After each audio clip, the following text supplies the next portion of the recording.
Hello, and welcome to Alton's Story, where tabletop tales come to life.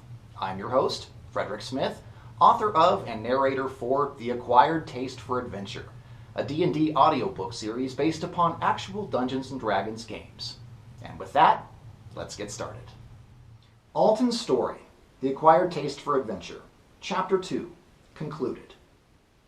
The Lord's Alliance had taken the liberty to hire a stagecoach for Iarno to travel south from Waterdeep to Daggerford to carry out his current investigation. It would have looked strange if he'd refused such a fancy traveling arrangement, so when the next morning arrived, he rode inside the coach, while the driver, a drunken half-orc, kept silent and whipped the reins. After a half-day of clomping down the hard clay road, the wizard allowed himself to be dropped off at the town limits, where the driver had stopped and waited with his hand open. Iarno tipped the driver 2 gold pieces, which was a bit more than was customary, but in so doing, the wizard hoped he might create a vivid memory for the half-orc, so that he might recount the events later to the agents of the Alliance, who would surely question him about his passenger. The driver mumbled an enthusiastic, "Thank you," around his lower canine teeth, and he was on his way. Iarno sought out Daggerford's scribe and had the man send a letter back to Waterdeep. Iarno was certainly capable of writing the letter himself, and while he could have dispatched a familiar to fly the letter back for him as well, he again wanted to create a memory that would verify his presence here in town, for the investigators who would inevitably come looking for him. He dictated his plans to the man who transcribed his every word verbatim. "Esteemed Alliance members, I am writing to update you on the progress of my investigation in Daggerford. I caught a break when I arrived in town, and I am pursuing the subject in question to the east, where he is hiding deep within the South Wood. I will send further word back as soon as possible. Iarno." After 2 more large tips, to the scribe and to his courier, Iarno asked about buying a horse, then set off to purchase a good strong Rouncy.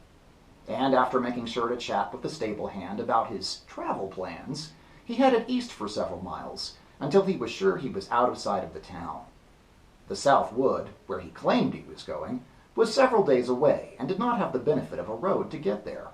So, he hoped that the agents of the Alliance would waste a good deal of time traveling in that direction, bogged down on a difficult path while he increased his lead on them.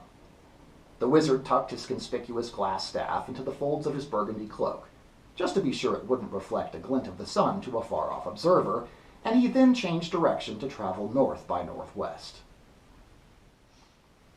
His intention was to bypass through the countryside, going wide around the city of Waterdeep again, to avoid being spotted by anyone there, and then eventually head toward the small coastal village of 3 Towers. Once there, his goal was to ingratiate himself with a cleric named Sister Garrily, a priestess in service to the dragon god of justice, Bahamut, in the only temple that the backwater could boast. She was supposed to be something of a scholar, who had used her expertise in archaeology to recover many artifacts from the ancient empire of Netheril. Iarno's plan was to relieve her of anything useful she had found, with the hope it might help him better understand the forbidden magic he was attempting to master. Most educated people had heard of the Netheril, known to have been among the first practitioners of prime magics before their empire had fallen, quite literally. Their flying cities, high above the surface of Faerun, had come crashing down to the ground during a period of great upheaval long ago. Iarno's interest in magic, necromancy specifically, had increased his interest in the ancient people and their lost insights into forcible reanimation. This is how Iarno had ultimately become aware of Garrily, who'd made a name for herself as an expert on the bygone civilization. Iarno figured it was likely that she had something worth taking, an object she lacked the understanding to use properly. And because things had worked out the way they had in Waterdeep, his plans to meet her had been accelerated, if he wanted to look at it charitably. If he was being brutally honest with himself, he really didn't have anywhere else to go. His plan was simple. Once he arrived in 3 Towers, he would introduce himself under the pseudonym of some fellow researcher who was interested in Garrily's scholarship. After proving himself to be an educated equal, and with a bit of luck, she would let down her guard to share her findings with him. He would become aware of some hidden insight in her work, something she couldn't see or understand, and he would then take what she'd found. He felt confident that the simple, small-town woman would fall for his tricks. After all, he was erudite and knew he could be charming when he needed to. Surely it would all go right. Iarno found his direction by checking the position of the sun and then set off on his way, reminding himself that he needed to keep a safe distance from the city of Waterdeep as he passed by. His progress would be hindered by a lack of a beaten path for many miles, but when he was finally past the city, he could take to the road. Despite the hard travels ahead of him, he was glad to be in control of his own destiny again. Pardon the interruption, but if you're enjoying my work, please like, subscribe, and leave me a comment down below. And don't forget to hit that bell icon to receive notifications whenever I upload a new video. Alton's Story, The Acquired Taste for Adventure, Chapter 3. After dealing with the wargs in a manner that was less than satisfying, the group of adventurers doubled back a short distance to check the only room they hadn't explored. Before descending into the darkness, they wanted to make sure they hadn't missed any possible evidence of Dornan, the gnome employer they sought, which might have been found by taking the other path. So, they returned to the main tunnel, following Alton's chalk marks that were still intact, and continued on a few paces, until they came to a small room with a bubbling spring flowing up from a puddle of wet sand in the middle of the floor. The muddy area was roughly square, and looked as though it had also been laboriously hollowed out by pick and hammer. Their judgment told them it was used as a goblin's quarters, based on the shabby bedrolls and a corner filled with stinking piles of hay, which served as facilities for them to relieve themselves. The high elf noble, Erevan, making a face of disgust at the room's deplorable condition, poked around with his scabbard among some wet rags and garbage, and found a small vial of red liquid.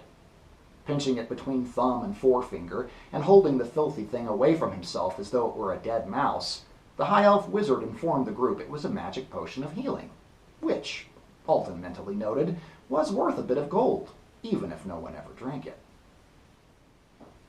Having finished securing the first floor with no signs of Dornan, the group decided it was time for them to make the climb down, through the hole in the floor, with the hopes that the gnome might be on the next level below them. "A rope would make it easier to go down, right?" Jazzberry the Bard suggested as she looked into the darkness. But Idriana was already well ahead of her. The gray-skinned ranger had removed a hempen rope from her pack and was silently drawing out a short length, tying a knot, and then repeating the process over and over again, until she'd fashioned a climbing rope with looped handholds every few feet. She then found an appropriate place to secure it, deciding upon one of the puzzling spiky rocks protruding up from the floor. Erevan leaned on his expensive education. "These are called stalagmites, my dear fellows, a wondrous curiosity of geology formed over thousands of years. It is the dripping of water that forms these odd spires, as dissolved minerals, from dissolved rocks, are left behind and crystallize to form new stones of their own. Sometimes these will join to the stalactites hanging from the ceiling, and..." Erevan noticed that Idriana had finished her knot tying and was staring at him with a look of befuddlement tinged with edginess. The elf noble took her meaning and quickly wrapped up his improvised lecture. It was time for action, not words. The halfling, Alton, pulled the goggles of night over his eyes. He was chosen to go down first, being the lightest and quietest of all of them, which meant that he would be the first to use Idriana's rope, a prospect that didn't make him particularly happy because he still didn't particularly trust her. But as his hairy feet stepped down onto the wet, slippery stone, he found himself glad to have the handholds that Idriana had skillfully tied. The tunnel headed farther away from the sun than Alton had ever dreamed of. Indeed, its impenetrable blackness should have prevented him from seeing anything. But with his magic spectacles, it was no darker than a quiet evening back in Neverwinter, basking in the glow of an oil lamp. While no color was visible to him, he could still see quite well, and he grinned while thinking about his dazzling new possession and the opportunities it would unlock for him. Water seeped in from cracks in the walls and trickled down the slope, the tiny snakes forking in every imaginable direction, and over the course of time, managing to slice a network of interwoven channels down the face of the stone. The halfling rogue slowly negotiated the steep incline, step by step, only slipping twice on the slick path down. He breathed a sigh of relief when he reached the bottom and turned to watch his companions' progress as they did the same. The group all followed, one by one, making the steep 40-yard drop while holding onto the rope to avoid sliding down the entire way. They finally reconvened at the base below, another floor of wet, gravelly mud, but other than getting damp clothes from the trickling water, along with a few bruised backsides, they had avoided any serious trouble. The path here was similar to the path above, lots of stalagmite towers rising up and stalactite spires stabbing downward, but reserved to the sides of the cave so as to allow for passage down the middle. Alton got the group's attentions with a sharp snap of his fingers, then pointed to the bronze-rimmed owl eyes of his magic glasses, and then to the floor and away from the adventurers. He hoped they understood that he was searching for traps, because he was off and doing just that. It required vigilance to recognize the traps down here, and he needed to be light on his feet just in case he had to spring away from unseen dangers. Alton's head started to swim as he considered all the risks. This adventure, indeed this misadventure, was probably going to be more dangerous than he'd expected. Dornan was his employer, sure, and his friend too, maybe, as far as one's boss could be anyway. But real friends didn't get each other to scrapes like this, now did they? He could actually get killed down here, in a hole that stunk of goblin pee. Oh, that bloody gnome sure knew how to find trouble, that was for sure. And why anyone who was rich enough to have their own damned tavern would go tearing off into the wilderness was beyond Alton's reasoning. After all, Dornan was well off. Quite well off, actually. But then Alton chastised himself because that fact simply wasn't important right now. Then again, his being rich might mean that the halfling could get some kind of reward from Dornan if he saved him, some kind of repayment for all the hazards he was enduring.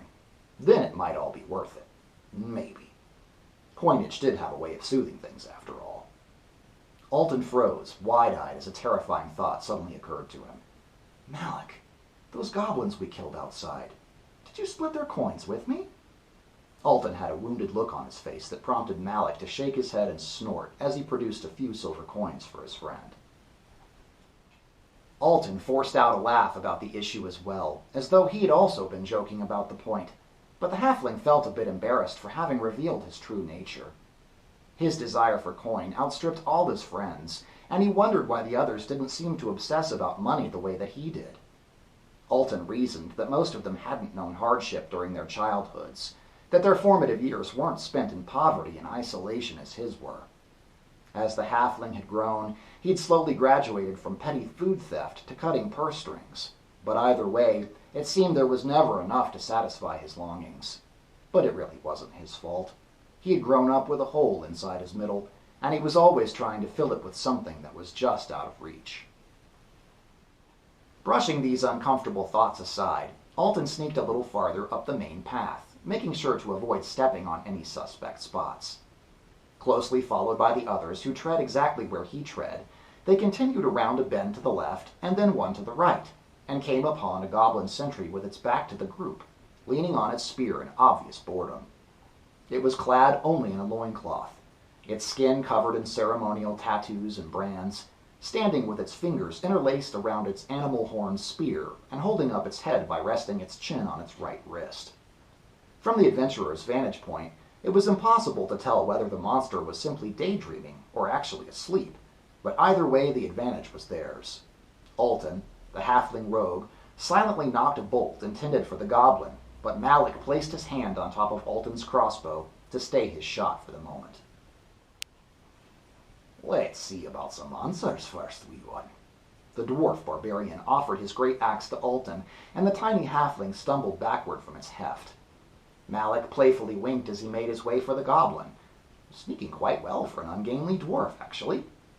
He managed to make the entire distance noiselessly, and grappled the monster from behind, covering its mouth with his left hand, like his unfortunate victim outside, but this time put his other powerful arm around the goblin's throat in a crushing chokehold.